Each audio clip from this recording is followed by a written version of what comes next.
I ain't happy. Why couldn't I saved Overwatch for this season's premiere? I mean, look how happy I was, and now look at me. I'm in ruins. I don't want to review this game. It's okay.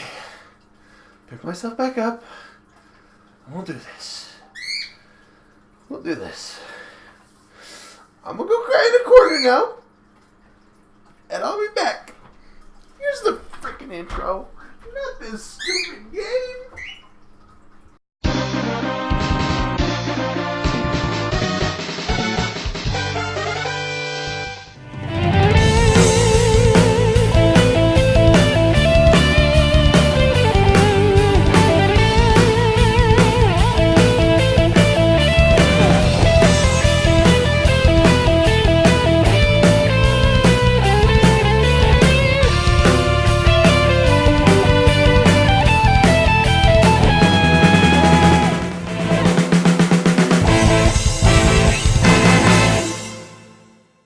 Let me make this abundantly clear. I love the Mega Man X games, and I'm not one of those haters that thinks Mega Man X went downhill after the first game. Far from it, in fact. I like all the games in the series except this one, and you all know who I am by now. I'm not one to hate on any game, but this game is especially bad. But is this game as bad as I say it is? Or is this game pretty good and I'm missing out? Let's find out on my Season 3 premiere in Mega Man X3. Mega Man X3 was set upon making the last game, Mega Man X2. During the development of Mega Man X3, Keiji Inafune had made a new story with more characters and better wireframe graphics. He wanted this for the new game. The game was under development for a year and it came out on December 1st, 1995. Under the name Mega Man X3. The gameplay for Mega Man X3 is exactly the same as every other Mega Man X game with a few questionable decisions here and there. Trust me, the gameplay being the same is not necessarily a good thing in this case. You still fire your gun by hitting the Y button and you can charge your buster and still dash at the beginning of the game, which kind of helps soften the load, but to be honest, the beginning of the game is actually really fun and I enjoy this level. The newest mechanic in the game is the fact that you can use Zero. Yes, you heard me right, X gets kidnapped during the raid by Mac, a person X trusts. You think X would learn by now not to talk to strangers. Zero is pretty fun to use. He's super limited as he's pretty OP. Zero already comes with a big life bar, his charge attacks are insane, and his Z-Saber can take out bosses in 2 swings from that thing. Oh, sick! This is gonna be awesome! Yeah! Destruction, pain, and death! Oh, yeah! Wait, what's happening?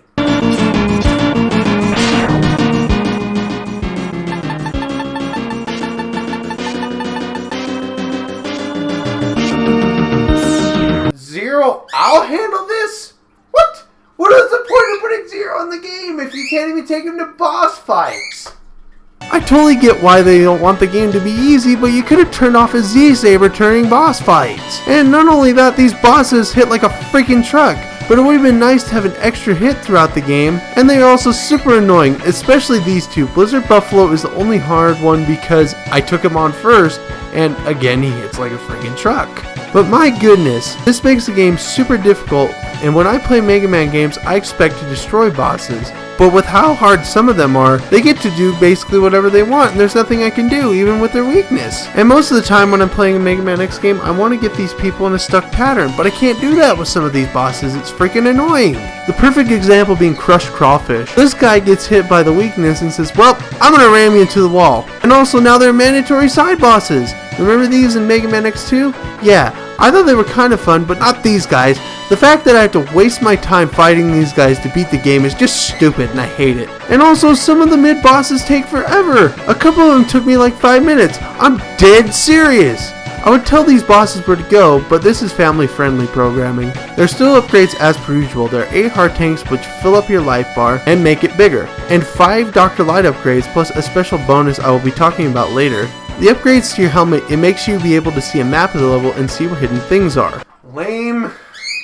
The midsection slices the damage you take in half and puts a shield around you for a second or two. The arms give an amazing high-powered attack and can help you get some upgrades by charging your weapons that you get from bosses. And finally the legs. And I have mixed feelings about this one. This upgrade is the worst leg upgrade in the series by far, as I love the air dash, and that is more than welcome, but it comes with a catch. The upwards dash can really help you get up to high reach places to get upgrades, which is pretty cool. but sometimes it can seriously get my jump. I could be air dashing across a gap and it sends me towards the air, and I wasn't trying to do that. Then I fall to my impending doom. One of the worst things about this game, speaking of controls and mechanics, is that the controls are actually really bad. They're kind of finicky sometimes. I feel like without the leg upgrade, the jump just does not jump. I mean, the controls still feel tight, but that's a huge issue. Another upgrade you can get is a Zero Saber and the gold armor upgrade. You have to have full health for this one, but when you get it, you have a more powerful shot, a double air dash, and double the armor again. And not only that, when you're not moving, this suit will give you health literally by just sitting there. For like 10 minutes, you could sit here and your energy tanks are filled. Oh yeah, those are back too, and those refill your health. And at the second to last stage, you can let Zero defeat this mini boss and get the best upgrade in the game, the Z-Saber. This baby can beat bosses in 2 hits, and trust me, some of the bosses, you will need this at this point. The final areas to me though are very fun, however I feel like this is too little too late in the game. It put me through heck and back to beat it, and to get to this point to make it easy, I really wish they would have just done that with the main game. Some of the level design in this game is quite jerkish in some spots. You either jump off and there's an enemy right there, and they'll give you a double whammy, as in there's another attack coming straight from the air. Not only that, sometimes it can have an attack in the air, an enemy right in front of you, and an attack on the walls. Great, what am I supposed to freaking do? Take a hit, of course. I don't know how you're expected to do a no-hit run of this game. The graphics in this game are really good, but they're very much the same as the first 2 games. I like the graphics in this game, I wish there was something new is all. The music in this game is actually pretty good. I was honestly surprised I liked it as much as I did. It's not a perfect soundtrack, but definitely a step up from Mega Man X2's. It's nothing spectacular, but I really did like what I heard. The music really ramps up in the final levels of the game, and it definitely has the best music in the game. The sound is the same as the first 2 games, so it's good, but I wish they could have done something different. The PS1 version has different sound, but it's not that cool. The Super Nintendo version, definitely stick with that. The story begins a few months after the second game. While a man named Dr. Doppler created a land for robots as a utopia, the Maverick Hunters are sent to investigate strange activity coming from the strange land. After going through each level and finding all 8 Mavericks, going again to another fortress, Dr. Doppler appears and the showdown with Dr. Doppler begins. Which was a super underwhelming boss fight. Yeah, seriously, what is up with all the craziness? I went through this game and it was super hard, and they made this boss way too easy. I just don't understand this. If you're gonna introduce a new character, why don't you make him actually hard? He seemed like he was gonna be this cool scientist, and I was expecting something of the worst, but nope.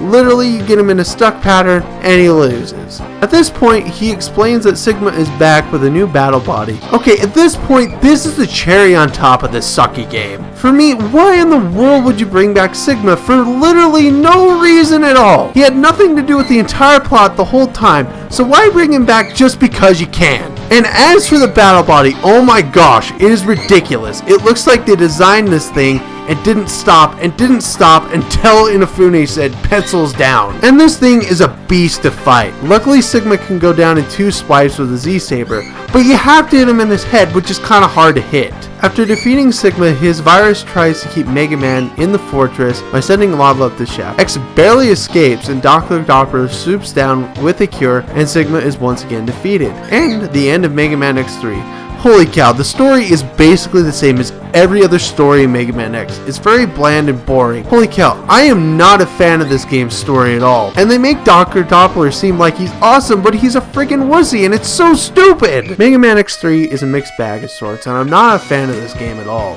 I'm not saying it's the worst game ever, but I feel as though this game was just made with bad decisions around it, and there was no heart in it. The stupid decisions in this game, I feel like, made Capcom slightly drop down on this one, and also made them drop the ball on this one. The pros are the graphics, the music, and sound are really great, and I enjoyed that quite a bit. The cons with this are the story, bosses, and overall gameplay is not very good at all, and I can't stand it. I give the game score a 4.5 out of 10. This game is a mess, to say the least, and I'm not a fan. Well, that's my Season 3 premiere. Stay tuned for the next one, and thanks for watching.